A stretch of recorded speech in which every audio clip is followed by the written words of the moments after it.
एक छोटे से गांव में एक बहुत ही छोटा सा परिवार निवास करता था, जिसमें केवल 2 ही लोग थे। घर की मुखिया एक बुजुर्ग महिला शांति और उनका होनहार बेटा मोहन।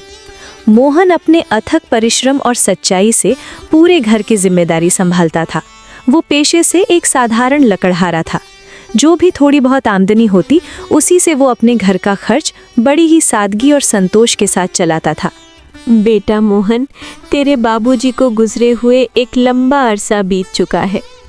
मैंने तुझे बहुत कष्ट और मेहनत से पाल पोस कर बड़ा किया है। अब मेरी उम्र ढलती जा रही है और शरीर में पहले जैसी ताकत नहीं रही कि रसोई का काम ठीक से कर सकूं। अब तू भी विवाह के लायक हो गया है। मेरी मान तो किसी सुसंस्कारी लड़की को देखकर अपना घर बसा ले बेटा।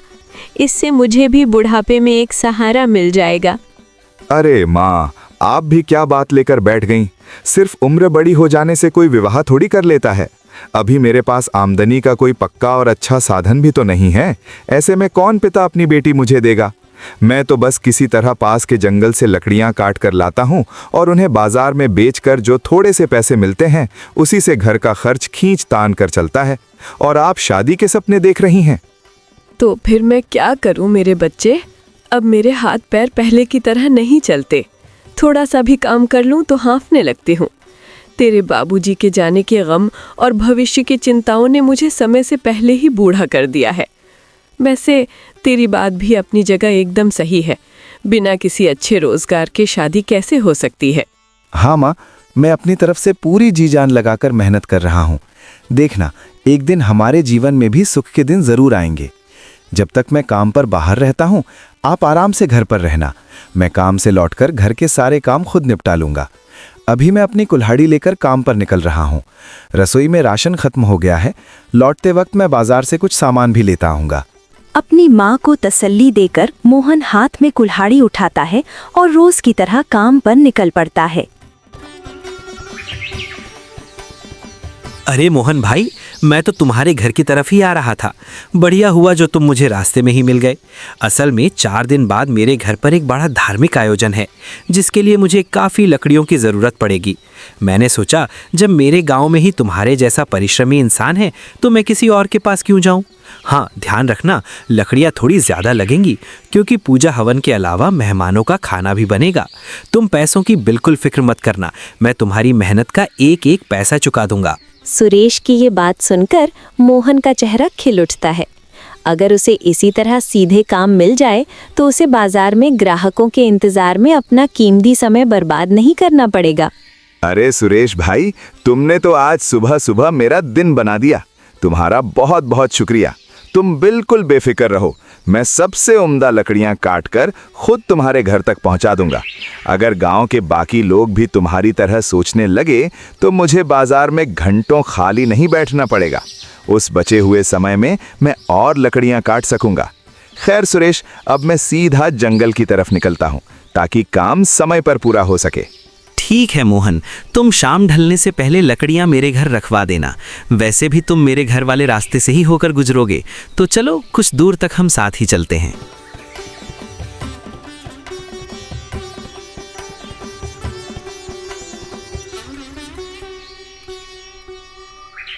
हाँ, आज तो किस्मत ने घर से कदम निकालते ही मेहरबानी कर दी।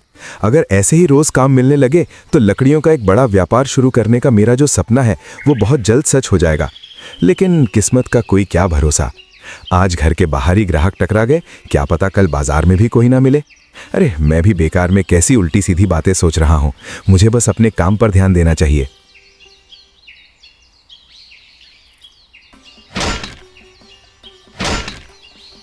आज जंगल में लकड़ियां भी बहुत अच्छी मिल रही हैं। सब कुछ अच्छे के लिए ही होता है। सुरेश ने मुझ पर इतना भरोसा करके काम दिया है, तो मेरा भी फर्ज बनता है कि उसे एकदम बेहतरीन लकड़ियां ही दूं। मोहन खुद से ये सब बातें करते हुए अंदर ही अंदर खुश होता है। फिर लकड़ियों का भारी गट्ठर अपने सिर पर उठाकर वो घर की तरफ मुड़ जाता है।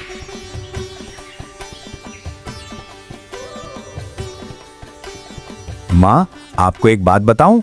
आज सुबह जैसे ही मैं काम के लिए निकला, रास्ते में मुझे सुरेश भाई मिल गए।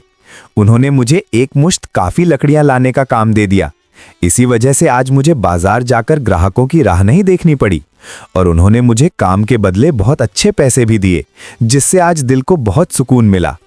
अरे वाह, ये तो बहुत ही शुभ समाचार है बेटा। अगर ईश्वर और किस्मत ऐसे ही तेरे साथ रहे तो तेरा जो बड़ा व्यापार शुरू करने का सपना है वो जल्दी ही हकीकत बन जाएगा। और किस्मत तेरा साथ क्यों न दे। जो इंसान तेरे जितनी मेहनत करता है भगवान हमेशा उसकी मदद करते हैं। मेरा आशीर्वाद हमेशा तेरे साथ है। हाँ माँ, मुझे भी यही उम्मीद है। मेरा काम मेहनत करना है, बाकी सब उस ऊपर वाले की मर्जी है। पिताजी को गए काफ़ी समय हो गया। आपने अकेले इतने दुखों के बीच मुझे पाल पोस कर खड़ा किया है। अगर मेरा ये सपना सच हो गया तो हम माँ बेटे की बाकी की ज़िंदगी बड़े आराम और चैन से गुजरेगी। और बेटा, तेरे उस सपने के सच होते ही मेरी बस एक ही चाहत है कि मैं तेरी शादी होते हुए देखूं। मेरा शरीर अब ढलता जा रहा है, पता नहीं मेरी सांसें कब तक चलेंगी। मेरी बस यही एक आखिरी मुराद है कि मैं मरने से पहले अपने घर में बहू ले आऊं और उसके हाथों का बना गरम खाना खाकर अपनी आत्मा को तृप्त करूं। लो माँ, आप फिर से उसी बात पर आ गईं। बातों बातों में आप हमेशा मेरी शादी का जिक्र ले ही आती हैं। पहले मुझे कुछ बड़ा काम तो कर लेने दीजिए, फिर मैं जरूर शादी करूंगा। भला मैं आपकी इच्छा कैसे टाल सकता हूँ। आप बस दुआ कीजिए कि मेरी ये मेहनत जल्दी रंग लाए और मैं कामयाब हो जाऊं। इसी प्रकार माँ बेटे आपस में हंसी ठिठोली करते और अपनी दिन भर की थकान मिटाते थे। ये छोटा सा परिवार अपनी सादगी और एक दूसरे के साथ में ही सबसे ज्यादा खुश था। माँ, बातें तो होती रहेंगी। अब रात भी बढ़ रही है। आप बिस्तर पर आराम कीजिए, मैं रसोई में जाकर खाना पकाता हूँ। फिर हम दोनों साथ मिलकर खाना खाएंगे। माँ की भी रट एक ही है, शादी। ऐसा नहीं है कि मैं शादी से भाग रहा हूँ, लेकिन जब तक कमाई का कोई अच्छा जरिया ना हो तब तक किसी की बेटी को इस घर में लाना ठीक नहीं। वैसे भी मेरी पसंद की लड़की मिलना इतना आसान नहीं है, पर माँ की रोज रोज की जिद सुनकर अब मेरा मन भी थोड़ा थोड़ा शादी के लिए मानने लगा है। खैर, अभी मुझे अपने काम पर ही ध्यान देना चाहिए। थोड़ा और पैसा जोड़ लूँ, फिर इस बारे में पक्के तौर पर सोचूंगा।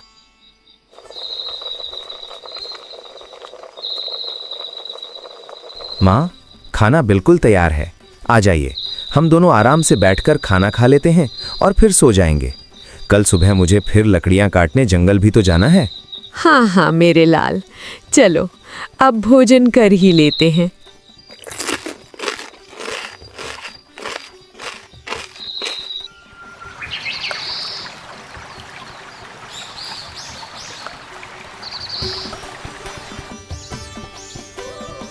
अरे मोहन बेटा, जंगल लकड़ियाँ काटने जा रहे हो क्या?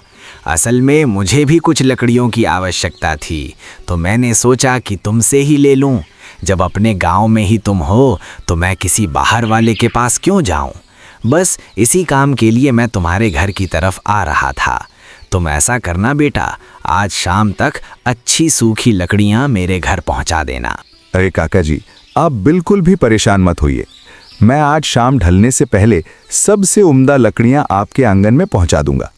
और आपका बहुत शुक्रिया काका, जो आपने सुबह सुबह आकर मुझे इतनी बड़ी खुशी दी। हमारे गांव के लोग सच में मेरे काम की कदर करते हैं। कल सुरेश भाई ने काम दिया था और आज आपने दे दिया। इससे मेरा बाजार जाने का समय बच जाता है। अरे बेटा, हम सब एक ही गांव का हिस्सा हैं। हमें एक दूसरे के काम को बढ़ावा देना ही चाहिए। हम सब जानते हैं कि तेरे पिताजी के जाने के बाद तेरी माँ ने लोगों के घरों में काम करके तुझे पढ़ाया लिखाया है। अब जब तू कमाने लगा है तो तेरी माँ भी बुढ़ापे की ओर बढ़ रही है। मैं तो तुझे यही सलाह दूंगा बेटा कि अब तू अपना घर बसा ले। शादी कर लेगा तो तेरी माँ को आराम करने का मौका और एक सहारा मिल जाएगा। काका जी, आप भी माँ वाली ही बात कहने लगे। माँ भी दिन रात बस इसी बात की रट लगाए रखती हैं। मैं ये तो चाहता हूँ कि माँ को सहारा मिले, लेकिन जब तक मेरे पास कोई बड़ा काम ना हो मैं ये कदम कैसे उठाऊं? एक बार मैं थोड़ा व्यवस्थित हो जाऊं तो इस बारे में ज़रूर विचार करूंगा। अभी तो हमारे इस घर की हालत भी जर्जर हो रही है। पिताजी के बनाए इस घर की मरम्मत भी करवानी है। मैं तेरी बात से सहमत हूँ बेटा। तेरी सोच भी समझदारी भरी है। आजीविका पक्की होना बहुत ज़रूरी है। तू बिल्कुल अपने पिता के नक्शे कदम पर चल रहा है। वो भी बहुत उसूलों वाले इंसान थे। उनकी भी जवानी में यही जिद थी कि जब तक खूब पैसे ना कमा लें शादी नहीं करेंगे, पर हालात के आगे उन्हें झुकना पड़ा था। खैर, इन बातों को यहीं छोड़ते हैं। तू जा अपना काम कर, मैं एक बार तेरी माँ का हालचाल पूछने तेरे घर होकर आता हूँ। जी काका, ठीक है। मैं जंगल की तरफ निकलता हूँ। माँ घर पर ही मिलेंगी, आप उनसे मिल लीजिए। आपको देखकर उनका अकेलापन थोड़ा दूर होगा और उनका मन भी हल्का हो जाएगा। अरे रामू भाई, तुम आजकल तो तुमने हमारे घर आना बिल्कुल ही छोड़ दिया है। जब तुम्हारे बड़े भाई मोहन के पिता जिंदा थे तब तो तुम रोज हमारी चौखट पर आते थे। अरे नहीं भाभी जी, ऐसा मत कहिए। जवानी में तो फुर्ती थी, जब मन किया दौड़ कर आ जाता था। अब टांगें कमज़ोर हो गई हैं। दरअसल आज मैं मोहन को लकड़ियों का काम सौंपने आया था। वो बाहर ही मिल गया तो बात हो गई। शाम तक वो लकड़ियाँ पहुँचा देगा। भाभी, आपने मोहन को बहुत नेक संस्कार दिए हैं। वो बिल्कुल अपने पिता की परछाई है। हाँ रामू, मुझे अपने बेटे पर बहुत नाज है। बस एक ही चिंता खाए जाती है कि वो दिन भर जंगल में खटता है और रात को आकर चूल्हा भी उसी को फूंकना पड़ता है। मेरी तबीयत अब ढीली रहने लगी है, इसलिए मैं चाहती हूँ कि वो शादी कर ले तो मुझे भी थोड़ी राहत मिल जाए। मैंने उसे बहुत समझाया, पर वो कहता है कि जब तक कोई बड़ा कारोबार खड़ा नहीं कर लेता वो शादी नहीं करेगा। भाभी जी, अभी बाहर मैंने भी उसे यही समझाया था, पर उसका भी अपना एक नज़रिया है। उसे जो उचित लग रहा है करने दीजिए। मोहन जो भी करेगा बहुत सोच विचार कर ही करेगा। मुझे उस लड़के की समझदारी पर पूरा यकीन है। हाँ रामू भाई, मुझे भी अपने बेटे पर पूरा भरोसा है। चलिए भाभी जी, अब मैं आज्ञा लेता हूँ। आप अपना और अपनी सेहत का अच्छे से ध्यान रखिएगा।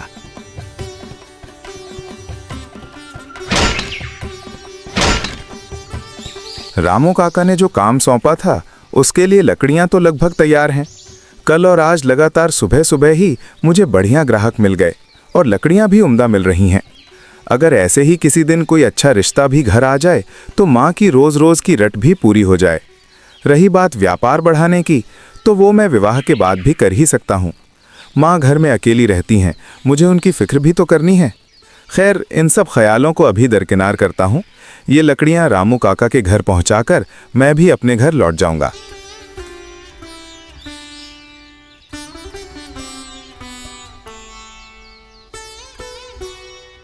माँ, आज सुबह जैसे ही मैं काम पर जाने के लिए निकला, रास्ते में रामू काका टकरा गए।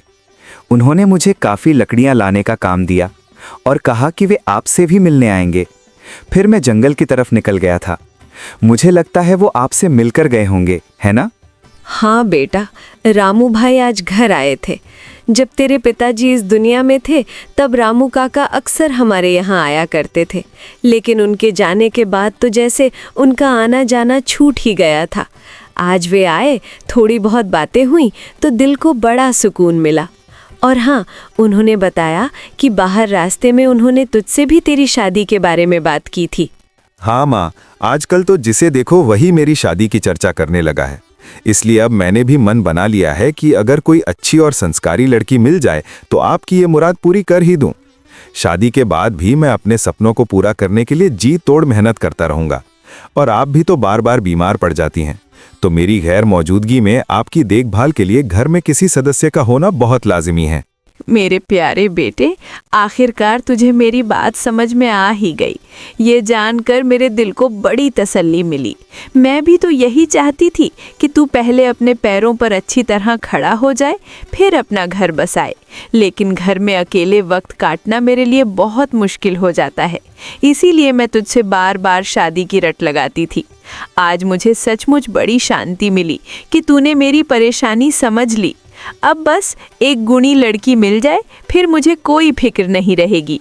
बहू के आने से घर भी संवर जाएगा और शायद मेरी आधी बीमारियां और चिंताएं भी खत्म हो जाएंगी। हाँ माँ, मैंने आपकी जिद मान ली है। अब सारा खेल किस्मत का है।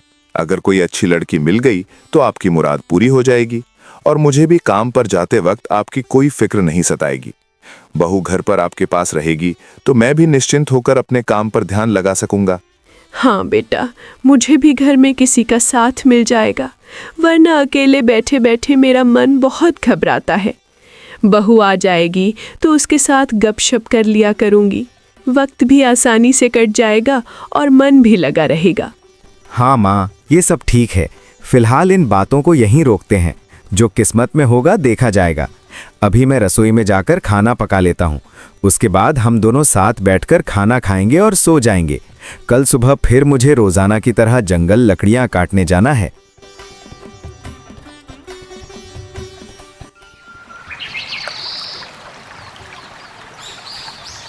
अगली सुबह होते ही मोहन फिर से अपनी कुल्हाड़ी उठाकर लकड़ियां काटने के लिए जंगल के रास्ते पर निकल पड़ा। पिछले 2 दिनों की ही भांति आज भी उसे घर से कुछ दूर चलते ही रास्ते में एक अपरिचित बुजुर्ग आदमी दीनानाथ खड़े दिखाई दिए। अरे बेटा, क्या तुम्हारा नाम ही मोहन है, जो दिन रात कड़ी मेहनत करके लकड़ियां काटता है और अपनी बूढ़ी माँ के साथ अपना गुजारा चला रहा है? जी चाचा जी, मैं ही मोहन हूँ। मैं एक मामूली लकड़हारा हूँ, जो किसी तरह जंगल से लकड़ियाँ काटकर उन्हें बाजार में बेच आता है और अपनी माँ के साथ अपनी गुजर बसर कर रहा हूँ। मेरे बाबूजी तो मेरे बचपन में ही चल बसे थे। वैसे मैंने आपको इस गांव में पहले कभी नहीं देखा। आप कौन हैं चाचा जी, और आप मेरे बारे में कैसे जानते हैं? असल में बेटा, मैंने तेरी ईमानदारी और मेहनत के बहुत चर्चे सुने हैं।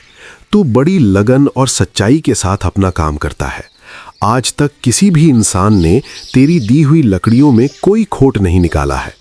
मुझे भी एक काम के लिए काफ़ी लकड़ियों की ज़रूरत थी, इसीलिए मैं पास के गांव से तुझे ही ये जिम्मेदारी सौंपने आया हूँ। लकड़ियाँ थोड़ी ज़्यादा मात्रा में चाहिए। तू पैसों की बिल्कुल फिक्र मत करना, मैं तुझे तेरी तय कीमत से 10 गुना ज़्यादा पैसे दूंगा। अरे नहीं नहीं चाचा जी, मुझे 10 गुना ज्यादा पैसे नहीं चाहिए। मेरी मेहनत का जो भी वाजिब हक बनता है आप बस वही दे दीजिएगा। मैं उसी में बहुत खुश हूँ और आप बिल्कुल फिक्र मत कीजिए। मैं आपके लिए सबसे बढ़िया लकड़ियाँ काटकर खुद आपके घर तक पहुँचा दूंगा। आप बस मुझे अपने घर का पता समझा दीजिए। तेरे इसी सच्चे और सीधे अंदाज की वजह से ही तो मैं अपने गांव के लकड़हारों को छोड़कर तेरे पास काम लेकर आया हूँ। तेरा ये मेहनती और ईमानदार स्वभाव मुझे बहुत भा गया है। मैं तुझे अपना पता समझा देता हूँ, फिर तू अपने काम पर निकल जाना और मैं भी अपने गांव की ओर लौट जाऊंगा। इस प्रकार उस बुजुर्ग आदमी ने मोहन को भारी और अच्छी लकड़ियां लाने का काम सौंप दिया और अपना पता समझाकर वहां से विदा ली।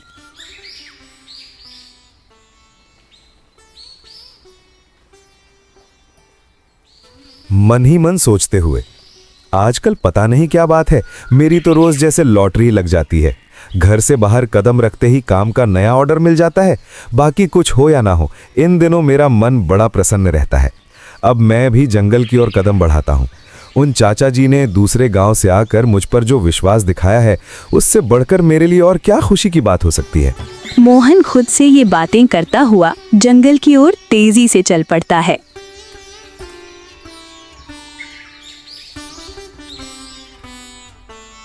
आज भी मैं इसी पुराने पेड़ से लकड़ियां काट लेता हूं। इसकी लकड़ियां हमेशा बहुत मजबूत और अच्छी निकलती हैं।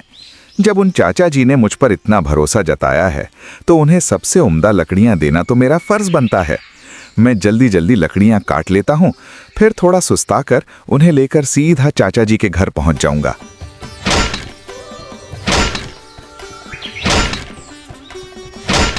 लकड़ियां तो वाकई बहुत शानदार हैं।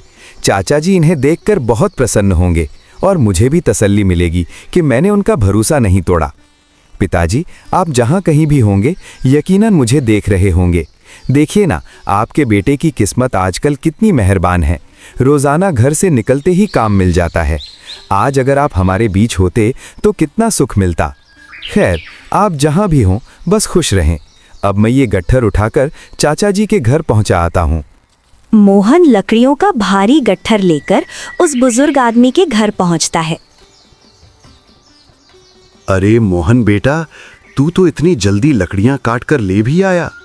तुम्हारी फुर्ती और काम की लगन देखकर मैं बहुत खुश हूँ। और लकड़ियां भी देखने में एकदम मजबूत और बढ़िया लग रही हैं। अरे चाचा जी, आपने मुझ पर इतना विश्वास किया और अपने गांव में लकड़हारे मौजूद होने के बावजूद मुझे ये काम दिया, इसलिए आपका ये काम मेरे लिए सबसे ज़्यादा ज़रूरी बन गया था। आपका बहुत बहुत आभार कि आप मेरे जैसे एक मामूली इंसान को खोजते हुए खुद मेरे दरवाजे तक चलकर आए। मैं ज़िंदगी भर आपका आभारी रहूँगा। सच कहूँ तो बेटा, मैंने तेरे काम और तेरी ईमानदारी के किस्से बहुत लोगों की जुबानी सुने हैं। तेरी सच्चाई की तो हर जगह मिसाल दी जाती है। इसीलिए आज मैंने तेरी एक छोटी सी परीक्षा ली थी, ये परखने के लिए कि तू कितना ईमानदार और अपने काम के प्रति कितना समर्पित है। हकीकत तो यह है कि मुझे इन लकड़ियों की कोई आवश्यकता ही नहीं थी। आज के इस लालची दौर में अगर किसी को 10 गुना पैसे देने का लालच दिया जाए तो कोई इंसान मना नहीं करता, लेकिन तूने साफ इनकार कर दिया। तेरा यही सच्चा, ईमानदार और सीधा स्वभाव मेरे दिल को छू गया है बेटे। लेकिन चचा जी, आपने ऐसा नाटक क्यों किया? मुझे सचमुच कुछ भी समझ नहीं आ रहा है। मेहरबानी करके मुझे पूरी बात विस्तार से समझाइए। तो मेरी बात ध्यान से सुन बेटा। दरअसल मेरी एक बेटी है जो अब विवाह के योग्य हो चुकी है। उसकी शादी के लिए मैं एक सच्चा, ईमानदार और साफ दिल वाला जीवन साथी तलाश रहा था। मेरी यही ख्वाहिश थी कि वो लड़का अपनी खुद की मेहनत और बलबूते पर आगे बढ़े, न कि अपने बाप दादा की दौलत के सहारे। मुझे जिस भी तरह के गुणों की तलाश थी, वे सभी गुण मुझे तेरे भीतर दिखाई दिए। इसीलिए मैंने आज तेरी ये छोटी सी परीक्षा ली थी और तू उस परीक्षा में 100% खरा उतरा है। अब मेरी यही इच्छा है कि तू इस रिश्ते के लिए हाँ कर दे, क्योंकि मेरी बेटी के लिए तेरे जैसा हीरा मुझे और कहीं नहीं मिलेगा बेटा। लेकिन चाचा जी, मेरा तो एक बहुत बड़ा सपना है कि मैं लकड़ियों का एक बड़ा व्यापार शुरू करूं। मैं उसी सपने को पूरा करने के लिए दिन रात खट रहा हूं। मैंने सोचा था कि जब मेरा ये सपना पूरा हो जाएगा तभी मैं शादी करूंगा। क्या इस हालत में शादी करना सही रहेगा? आप ही बताइए। अरे बेटा, तू उसकी फिक्र क्यों करता है? मेरे पास तो हर तरह के कई व्यापार पहले से चल रहे हैं। मैं तेरे उस लकड़ियों के कारोबार वाले सपने को साकार करने में तेरी पूरी आर्थिक मदद करूंगा। उसके बाद तू अपने उस व्यापार को अपनी मेहनत से आगे बढ़ाते रहना। मुझे तेरी काबिलियत पर पूरा भरोसा है कि तू एक दिन बहुत बड़ा मुकाम हासिल करेगा। उस बुजुर्ग आदमी की ये सारी बातें सुनकर मोहन की खुशी का कोई ठिकाना न रहा। उसे ये जानकर असीम आनंद हुआ कि अब उसका सबसे बड़ा सपना भी साकार होने वाला है और साथ ही उसकी माँ की आखिरी इच्छा भी पूरी हो जाएगी। इन सब बातों से गदगद होकर मोहन ने इस रिश्ते को खुशी खुशी स्वीकार कर लिया। धीरे धीरे मोहन की अच्छी किस्मत और उसकी मेहनत ने हमेशा उसका साथ निभाया। आखिरकार उसका लकड़ियों का बड़ा व्यापार शुरू करने का सपना पूरी तरह से सच हो गया। अब उसका परिवार भी पूरा हो चुका था। मोहन की शादी दीनानाथ की बेटी से हो जाती है और वो अपनी पत्नी व माँ के साथ अपने जीवन में सुख शांति से रहने लगा।